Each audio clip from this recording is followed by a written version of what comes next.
Great news! The CDC eviction ban, the moratorium, it is over. It is done. It is finished. It took not one, but two Supreme Court rulings. The latest one happened yesterday, an overwhelming majority, 6-3 victory, in that the eviction moratorium issued by the CDC was unconstitutional and illegal. Hallelujah. Now what? What happens next? What should you be thinking about? What should you be doing? What are the impacts of this? That's what this video is all about. So I'm going to share all that fun stuff with you. Quick disclaimer, I am going to be on the side of landlords. So if you haven't paid your rent in the last 16 to 18 or more months, I may offend you in this video. And so I'm giving you that upfront disclaimer because I'm on the side of landlords. And number two, this is not going to get political in any way, shape, or form. The reason why is because the last two administrations have been a part of this particular piece of unconstitutional and illegal legislation. This has been an absolute toxic mess. I'm so glad it's over. You should thank the Alabama Association of Realtors. Well done. They're the ones that fought for this. They're the ones that are helping out everybody across the country. A lot of money has been spent to fight this illegal, unconstitutional situation. So I'm so excited that I even get to share this information with you. With all that said, let's get started.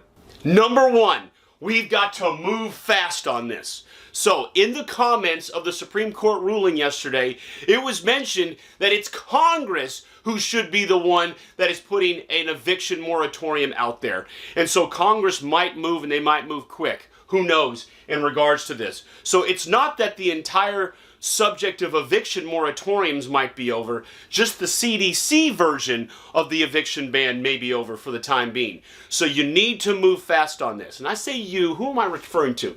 Number one, I'm obviously referring to landlords who have a deadbeat tenant that won't move out. Like I said, I told you I was going to offend some tenants on this video by using phrases like deadbeat.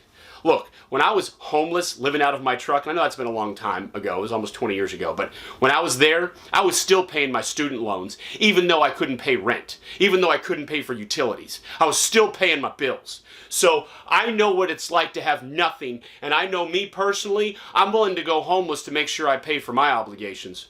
All right, moving back to this. So we got to move fast. Now that's obviously landlords, but it's more than just landlords. What about if you're a house flipper, if you're doing deals with motivated sellers, like many of my apprentices across America right now?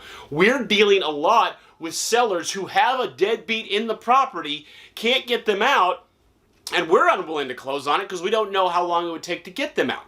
Well, now's the time to move quickly. And what we're going to talk about when moving quickly is not what you think. This is not where you're going to move this into your local eviction court and get something ruled on quickly. Eviction courts are slam-packed full of cases. Instead, here's what we mean by moving fast. We mean cash for keys.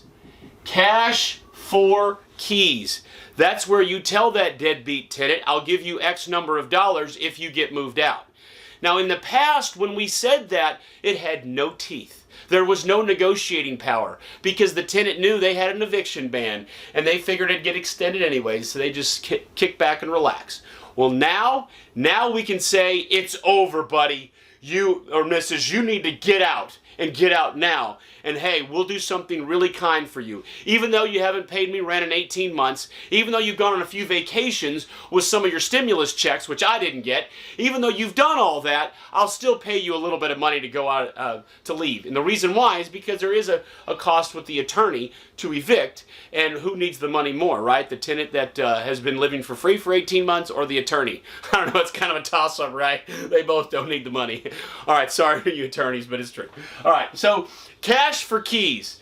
Cash for keys is not something that feels good, but it's something that works very well.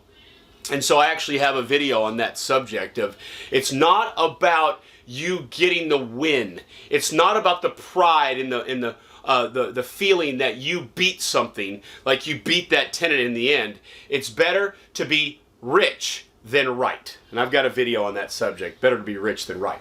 So cash for keys, but you got to move quick. We learned this. We learned this when the first eviction moratorium was ending at the end of July. we noticed that this finally worked. We started getting tenants out of the property because they thought the eviction moratorium was ending. And they were thinking to themselves, well, I want to have a place to move out, because remember that tenants still don't want to be evicted. Eviction is a very uncomfortable situation. And if you've never seen an eviction, it's pretty intense.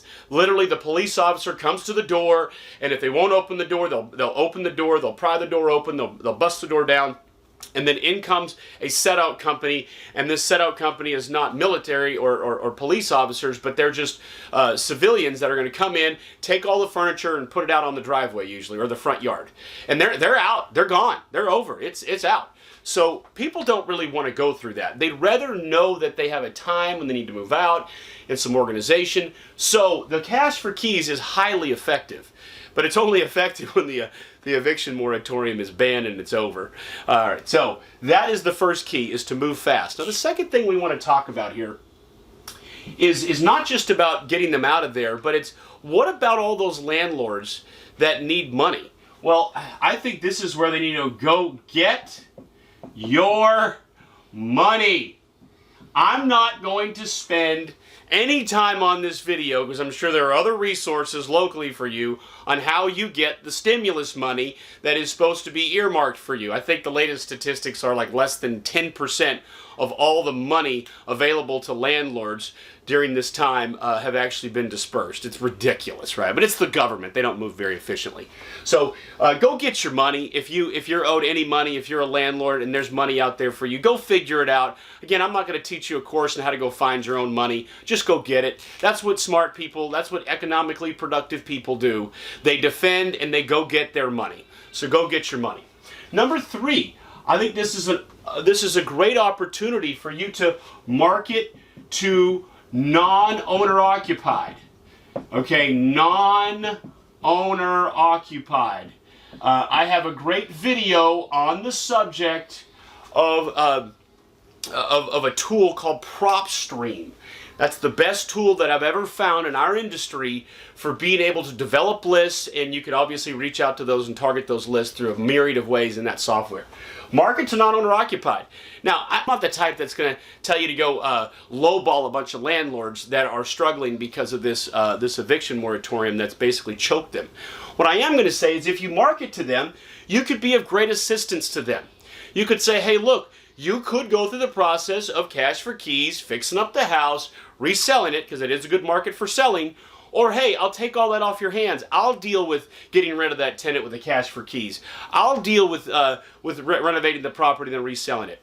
So I'm not telling you to lowball, because you don't need to lowball right now. I mean, we're not lowballing out there. We're still making a fortune right now. But if you market to non-owner occupieds, you're going to reach some of those landlords who've really been hit hard by this, and maybe you can be more like a life raft for them. I'm not telling you to take advantage of them. I'm telling you you could be a help. You could be a support for them to be able to make one decision or the other. Maybe just getting the letter from you is enough to get them moving in the right direction. This is not the time to rest on your laurels. I'm not necessarily jumping up with victory here. I'm excited for what's happened because it gives us this small window for cash for keys, small window to market to non-owner occupieds, and this right here y'all should be focused on already anyways. You should be demanding to get whatever stimulus money is owed to you.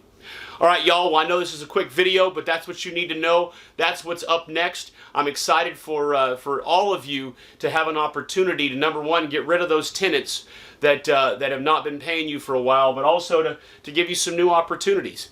Some of you have asked me, hey, what do I see as the future of real estate? What's going on? As you know, I'm not great at predicting the future, nor is anybody. But I am very excited about what we see right now. Incredibly low interest rates, insanely low inventory levels. This will hopefully add some new inventory, which give you some more deals. I don't see it, foresee it causing a big problem where you have more inventory than you have buyers, because we also have a huge amount of institutional buyers out there buying properties in massive quantities and turn them into rentals. And that's a huge trend right now. So whatever properties hit the market, if you're in and out, if you're doing flipping, if you're doing creative real estate investing, you're going to get paid well. But I wouldn't worry about there being some massive flood of inventory that's going to change our marketplace. Instead, I see more of the same for the near future, which is very exciting for all of us. All right, well, if you have questions, comments, please put them down below here. I take out time out of my schedule to answer those. If you want to learn more about how we invest in real estate, pick up my book, How to Be a Real Estate Investor. I give it away for free in this video. You can go on Amazon and buy it if you'd like to get the physical copy, or you can get it for free on my website. And also, if you want to learn more about what I was talking about as my apprentices, those are the people that are working with me and my team that we're mentoring, and we're turning them into money-making machines. But at this point in the marketplace, a large amount of the most successful real estate investors all across North America got their start with me. Now, not everybody says that because they don't want to give away their secret as to how they became so successful.